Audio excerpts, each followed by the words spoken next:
எல்லா சக்திக்கும் அதிபெரும் சக்தியாக விளங்குவது பராசக்தி. பராசக்தியின் ரூபமாக இருப்பதுதான் துர்க்கை அம்மன்.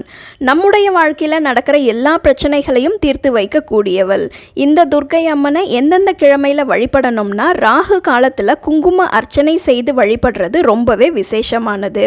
செவ்வாய்க்கிழமை 3 மணிலிருந்து 4:30 மணிக்குள்ளேயும், வெள்ளிக்கிழமை 10:30 மணிலிருந்து 12 மணிக்குள்ளேயும், ஞாயிற்றுக்கிழமை 4:30 மணிலிருந்து 6 மணிக்குள்ளேயும் வழிபட்டால் கண்டிப்பாக எப்பேற்பட்ட பிரச்சனைகளும் தீரும். இந்த ராகு காலத்தில் குங்கும அர்ச்சனை செய்து துர்க்கை அம்மனோட மூல மந்திரத்தை 108 முறை உச்சரிக்கணும். இந்த பூஜை வீட்லையும் பண்ணலாம் அல்லது கோவில்ல போயும் பண்ணலாம். இது போக வளர்பிறை அஷ்டமி நாளில் வரக்கூடிய ராகு காலம் அதிவிசேஷமானது. இன்னைக்கு செவ்வாய்க்கிழமை, இன்னையில இருந்து 9 வாரம் ராகு கால பூஜை செஞ்சு பாருங்க. கண்டிப்பா உங்க பிரச்சனைகள் எல்லாமே குறைஞ்சிட்டு வர்றதை கண்கூட பார்க்கலாம். நீங்க இந்த ராகு கால பூஜை செஞ்சிருந்தீங்கன்னா கமெண்ட்ஸ்ல சொல்லுங்க.